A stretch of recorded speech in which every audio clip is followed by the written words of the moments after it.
There are a number of ways you can connect your retro video games to your modern flat panel TVs.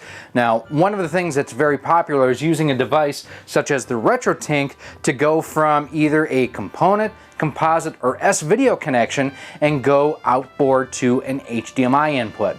But what happens if you have, let's say, a SCART connector? And for those of you not familiar with SCART, think of SCART as like the precursor of HDMI and DVI here in the United States. We never got this connector, but it was popular in Japan and Europe. And it provides brilliant colors. Look at what we have playing behind me through SCART on our Super Nintendo. Now, you can go ahead and do one SCART input on the RetroTink 5X, and then there's also the OSSC that has a SCART input. The FrameMeister has a SCART input, as does the RetroTink 2X SCART. Now, what if you have more than one item, though, that you want to connect via SCART? That's where this guy here that we're going to take a look at.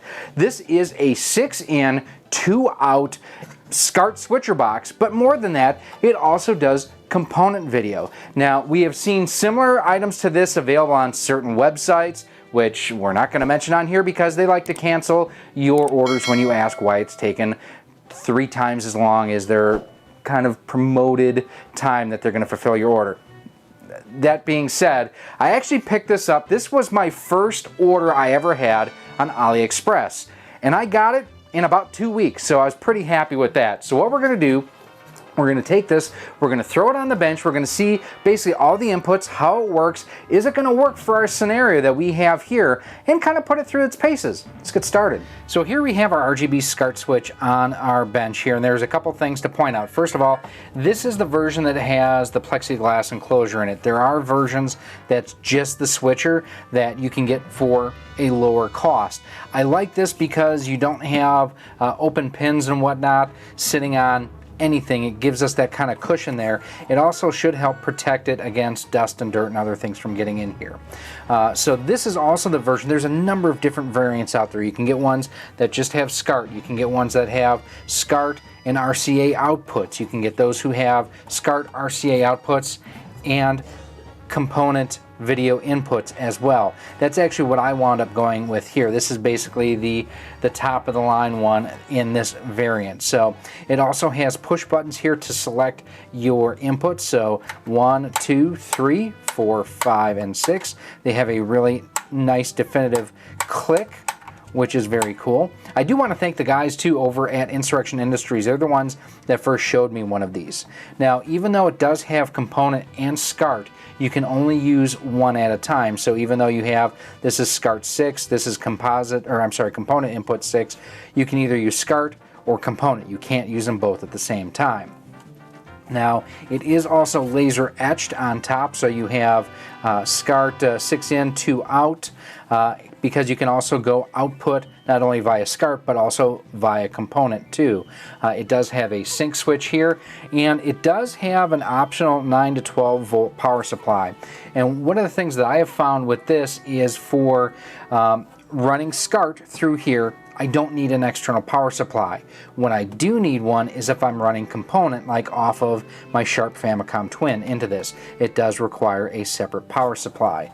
You know, all of the inputs and everything are really nicely labeled. This is overall a very well put together device. So Mike Chief from RetroTink actually recommended these cable direct cables to go from our switcher box into the RetroTink 5X. The problem, well, it doesn't fit down in here. That's a problem. The other issue we have is our SCART to composite video adapter also does not fit. So that is a concern. What I'll probably end up doing is removing this top plexiglass piece because down below it has screws to retain this part. So we'll still have everything insulated, but this will have to come off because, well, that doesn't fit. So as you can see, no bueno on that. So what I'm going to do, there's 1, 2, 3, 4 screws. I'm going to see if I can just remove those and if that will kind of eliminate the issue that I'm running into right now. These are very tiny Phillips head screws. There we go. Because in theory, oh good, these weren't in there too tightly. Why am I rocking on that?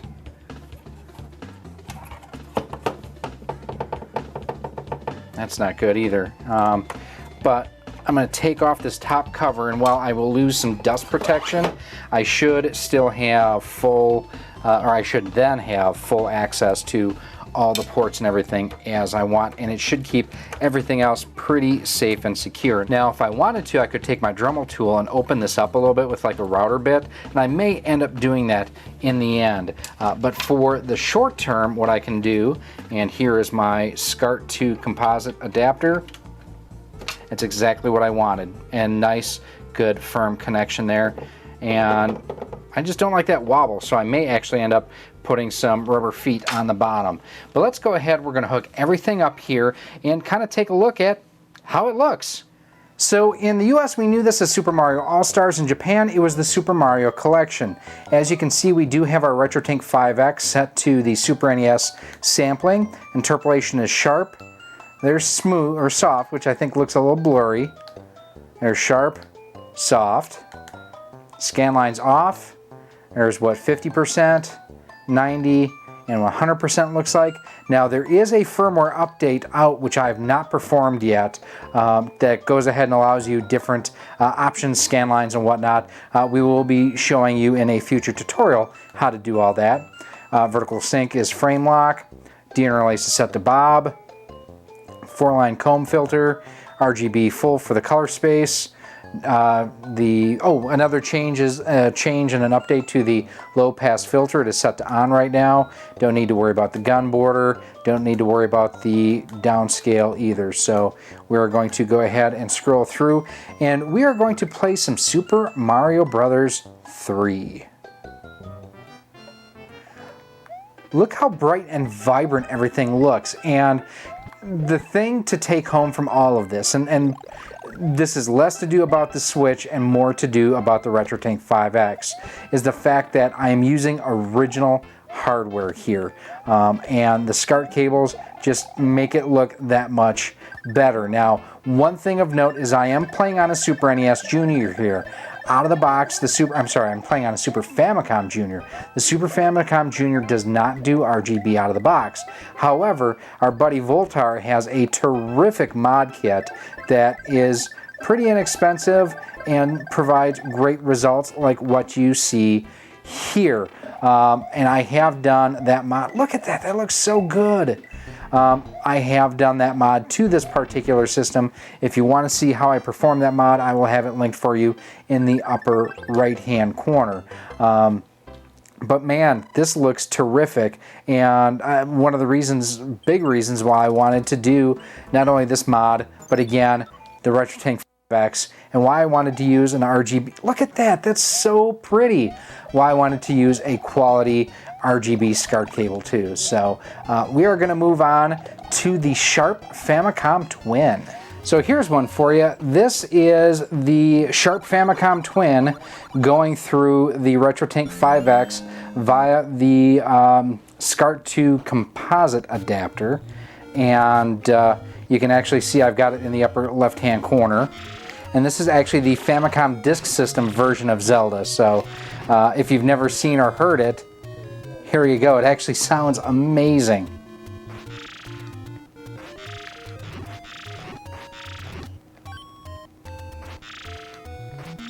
Just the sound of Link's sword as it goes across the screen is, really, really cool. And then of course you've got the different opening and everything, or not different, but enhanced audio for the opening.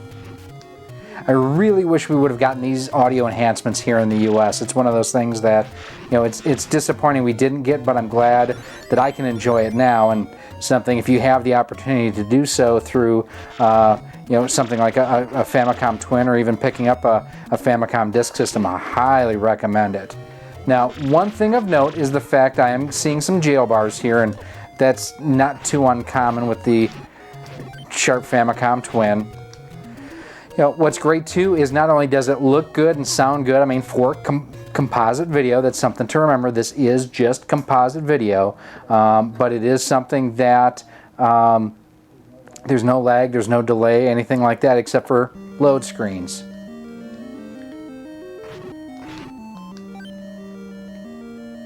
Alright, so we are going to finish it up with the JVC XI or the Sega Genesis if you prefer.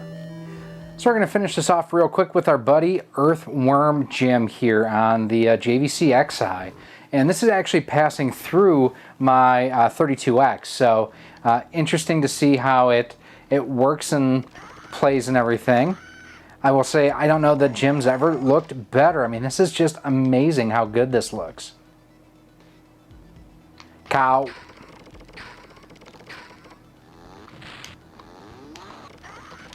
I will say the depth of the backgrounds and everything, the blacks, I love how great this game looks going through this setup here. It looks great. And primarily, this is one of the reasons why I wanted to go SCART. It really does look terrific. Now, one thing people may be wondering is why did I go with a SCART cable setup versus like HD Retrovision component video cables. And I've used them in the past and absolutely love those too. The thing is, I only had 4 slots available on my component video switcher, and this allows me to do 6 different inputs. Now, one thing that I have found with this setup is the fact that I cannot do combined both SCART and component. I have to do either or. So what I would have had to do is go from the output on this switcher box into the input on my my other switcher that I had, and basically lose, have a net loss of 1 AV port to be able to have this use component video cables, and it just wasn't worth it to me. Now for a controller, I am actually using one of Retrobit's wireless controllers that it works great. The Retrobit wireless controllers have pretty much become my daily driver when it comes to playing any Genesis, Sega CD, 32X content. And it works perfectly to kill crows. And with the 32, or with the XI, what is this thing? It's an XI, that's right. Gotta love a hero that knows how to use his head, right? And like I say, this is kind of my goal with doing this whole project, with getting the RetroTink 5X and everything, was to get results that look this amazing. And I don't think anyone would disagree that this looks absolutely amazing. This is probably the best that I have ever seen Earthworm Jim look. That thing always gets me. And he got me again. All right, we're going to go ahead and wrap things up. So there you have it, our look at the 6x2 SCART switch available through AliExpress. Now I have just the cover off here because it's hooked up to our Super Famicom Junior here. Now, a couple of things I want to talk about this. First and foremost, I like the overall performance. It worked very, very well. And I do want to thank the guys over at Insurrection Industries for giving me a heads up about this guy a couple months back. Now, a few things that we did run into, obviously, like I mentioned, the plexiglass here is cut a little bit tight, so things like our SCART cable to go to our RetroTink 5X, I can't use that. Also, the SCART to composite adapter that came with the RetroTink 5X also can't use with this. As you can see, I was able to take this cover off and get around that. Now, I might take my router bit from my Dremel, try to open this up a little bit. As it is right now, I may just leave this alone as it is. Now, I do want to talk about the elephant in the room too, and the fact that this is basically a direct one-for-one clone of the very similar SCART switch available through otakugames.com. So I had originally ordered this exact same switch through Otaku Games, and when I ordered it, it said that it would have 1 to 2 weeks for processing time. And doing e-commerce myself as a living, when I read 1 to 2 week processing time, the way that I think about that is it's going to take 1 to 2 weeks for them to get a tracking number to actually ship it. And from there, since it's coming internationally, all bets are kind of off when you're selecting economy shipping, which I did to save some money. So after 4 to 5 weeks, I contacted them because I did not have a shipping notification, and took a little bit to hear anything back from them. Sent them some tweets, Took a little bit still to hear back from them. Finally, when I did hear back from them, basically I got some reasons that they thought why, you know, it's okay for them to go ahead and say one thing and deliver something else. I was pretty disappointed. I was frustrated. I kind of let them know my frustration, and I asked them quite simply, hey, you said 1 to 2 weeks on the website. I took you at your word. We're more than double that at this point in time. Can you just refund my shipping, or can you provide a case for free, or is there something you can do, because what you offered on the website did not match up with what you actually were delivering. And at this point, my order still had not shipped. They had basically told me that their margins were so tight, they can't make any money on these things, that they can't afford to do free shipping or give away free items. I asked again, are you sure you really can't do at least the free shipping? It's $8 or $9. I'm sure your margins, you know, will cover that. Nope, can't do it. So I let them know that I was disappointed with that. I was disappointed that they misrepresented the fulfillment time through the website, and it'll probably be my last order through them. And then they canceled my order on me, claiming that I was blackmailing them. I was an average customer, letting them know, hey, I'm disappointed in what you've got going on here. I'm not going to buy from you again. And they decided to cancel my order on me. Okay, fine. That is why I went to AliExpress. And this is the first time I have ever ordered anything from AliExpress. So as such, I don't recommend otakugames.com. I know other people have ordered through there. They've had no issues whatsoever. This is simply why I did not order through there, or I actually did order through there, but why this isn't actually an Otaku Games SCART switch, and why this went through AliExpress. So your mileage may vary. I'm just sharing my experiences with you. Now, if you are looking for other switching options, be it SCART, be it component video cables, do me a favor, head on over to castlemaniagames.com. Check out my friend Ryan's website. The nice thing on there too is he has a feature called Castle Cash, where the more you spend, the more you earn towards future purchases. And he has the G-Scomp and G-SCART switches. Those are auto switches, where on this one here, I've got to push a button to select my input. On those, you turn on the whatever system you want to play, it plays it for you. So that's a nicer setup than what I have here. It is more expensive, however, so keep that in mind. The nice thing too is there's also promo code ROCKSOLID10. I don't know if that will work on those switches, but Ryan also carries Insurrection Industries SCART cables. He also carries the HD Retrovision component video cable, so something great for you to check out there too. And finally, what he also has recently introduced is payment plans, where if you want to go ahead, let's say you want to do a G-Scomp or G-SCART and then outfit all of your cables that you're going to need, you can do that and then pay for it in 4 convenient payments. So really cool. It's great to see Ryan continue to innovate and deliver new and exciting things to the customers out there of castlemaniagames.com. Thank you, Ryan, for everything that you do. Not anything, everything. Now, if you do have any other comments or questions, as always, like I mentioned earlier, leave them down below. You can also go ahead and email me at rocksolidmail@gmail.com. Send me a message on Twitter at RockSolidStudios. We are on Facebook at facebook.com/RockSolidProductions and Instagram at Instagram.com/RockSolidProductionsGK. Now, while I mentioned that I bought it through AliExpress, the retailer itself that listed on there, I have to say, they were terrific. I explained my situation that I tried ordering from another vendor before, didn't say it was otakugames.com, had concerns, and man, they knocked it out of the park. They over communicated with me. They let me know, hey, it's getting boxed up, it's getting prepped to ship, it's shipping, it's arriving at the port. They kept me informed along the way, and I really, really appreciated that. I'll have a link down below to the listing where I purchased this SCART switch from. Now, if you are looking for other information, such as on the RetroTink 5X that everything is going through, on the Super Famicom Junior, which is playing behind me, look how gorgeous this looks. If I didn't tell you that this was a Super Famicom Junior, and you didn't notice that it didn't have the stuff on the side from the Famicom Online or Super Famicom Online on the Nintendo Switch, I'll bet you'd probably think that this was playing through the Switch, but it's playing through an actual Super Famicom Junior that's been RGB modded. If you want to check out videos and tutorials on how to do all of that, those are coming up for you right now because I hate dogs. Thank you for watching this video. If you would like to support the future of Rock Solid Productions, you can do so by visiting our Patreon page at patreon.com/rocksolid. For as little as $1 a month, $12 a year, you'll get early access to all of our video content, exclusive content, and a whole lot more.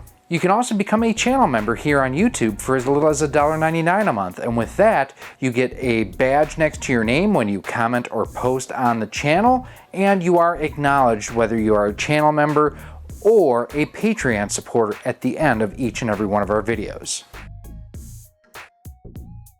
You can also support the channel by visiting our Teespring store on screen now, where we have t-shirts, sweatshirts, hoodies, masks, cell phone cases, and much more.